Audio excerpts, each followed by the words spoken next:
Greetings, welcome to the Metal Book Tavern. In my previous video, why we get rid of books, I explained the reasons why people unhaul books. In this video, however, I want to discuss the opposite. Why people keep the multiple copies of the same books. There are multiple different reasons for that, and so let's get started. Reason number one, languages. You might know several languages, maybe you speak the original language of the book as your second language and you want to experience reading in its original language. Maybe, unfortunately, it was way too hard for you to read in your second language and you had to get the book in your native language. In my case, the book is the Lord of the Rings series. Even though I had read the series twice in Russian, I knew I wanted to get myself the English edition because I wanted to experience Tolkien's original language.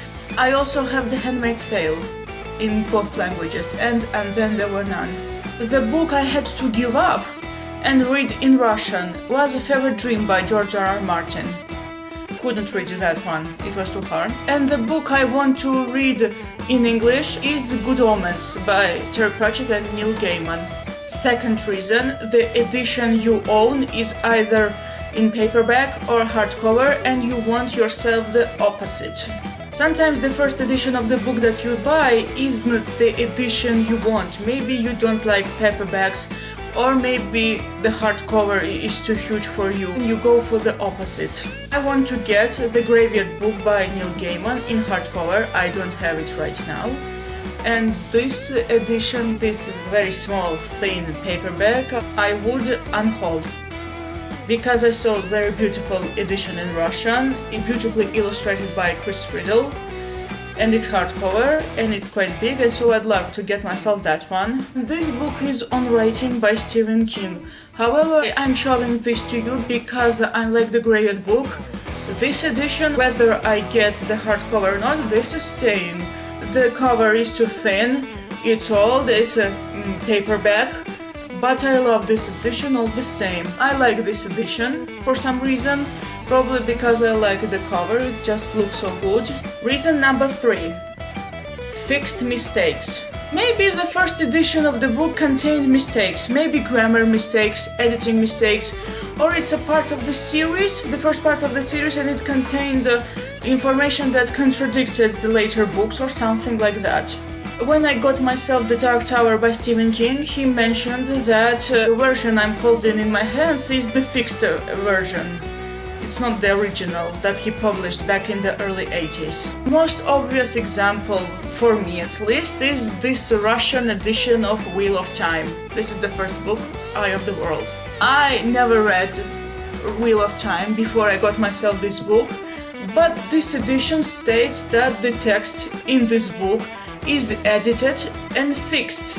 Some translation mistakes are fixed. Maybe for the original Russian Wheel of Time fans this is a good thing. Maybe, I think they own both Wheel of Time books. I mean the original one with mistakes and this one. Reason number four, condition.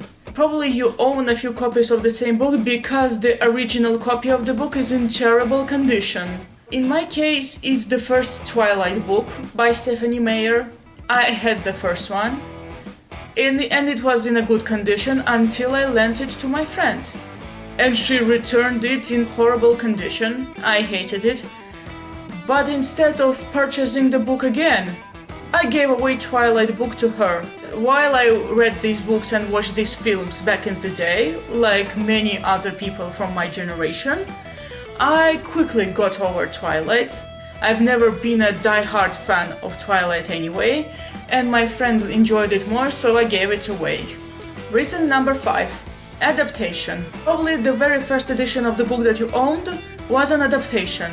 I mean, it was shortened because you were learning the language or something. In my case, it's Misery by Stephen King. Here's the adapted version from Penguin Readers, and here's the original. This one is specifically adapted for level 6 English learners. So this one has 3000 headwords. It's for advanced level. However, I think that if your level is advanced, if it's very high, you can handle the original, maybe, I don't know. Even though that my own English level is B2, you can hear that I sometimes make mistakes, sometimes, especially when I talk fast in front of the camera, and sometimes when I read the book, I encounter words that I don't know. And here's one tip: if you are a foreign English speaker like me, and you want to read in English, my tip is that you should not read the book like you are translating it. Try to find yourself a book with less unknown words. And if you happen to encounter an unknown word, pay attention to the context. Pay attention in which context the word is mentioned. If it is repeated multiple times in the book, you are going to memorize it. I memorized some words from Tolkien books. Sure, some of them I did translate, but I understood the context in which they were written. Reason number 6. Now this reason is quite specific, and to some it may be a little bit tricky. I don't know the differences between the UK edition or the US edition. And the best example here is Harry Potter. At least the first book, The Philosopher's Stone. Here's the thing. The first Harry Potter book in the US is called Sorcerer's Stone. For some reason, Americans decided that the Philosopher was way too hard for kids. In Russian it's still Philosopher's Stone, and in Georgian too. I didn't know what Philosopher was, but I didn't mind the word Philosopher. In my point here that in the same language, if there are several countries speaking the same language, there may be adaptations for these specific countries, just like UK and the US. If you are a foreign English speaker like me, and you want to get into Harry Potter in English, pay attention to the edition. The American edition is Scholastic, and the British version is Bloomsbury. I made a huge mistake of buying the first Harry Potter book in Scholastic when it was still titled Sorcerer's Stone, and I replaced the edition because it feels very nice to have the original British edition. I know that Sorcerer's Stone has adapted some words for American audience. Reason number 7.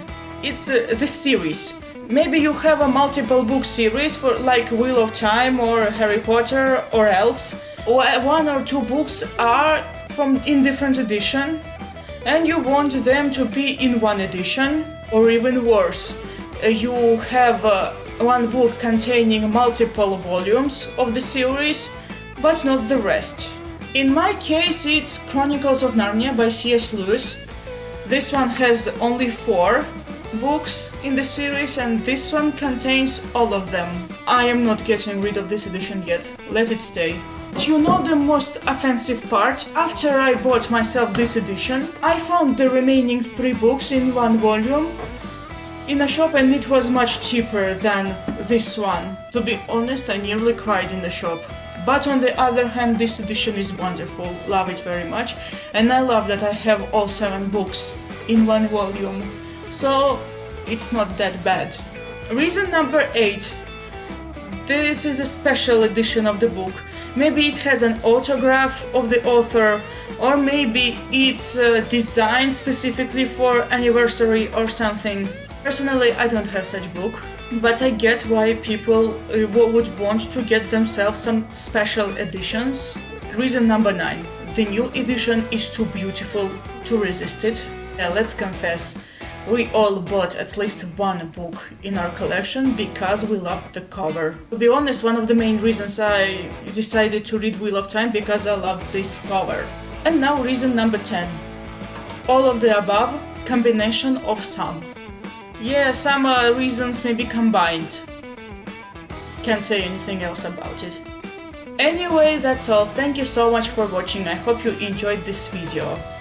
Do you own multiple copies of the same book? Let me know down in the comments. What's this book and why do you have it in several copies? See you next time. Goodbye.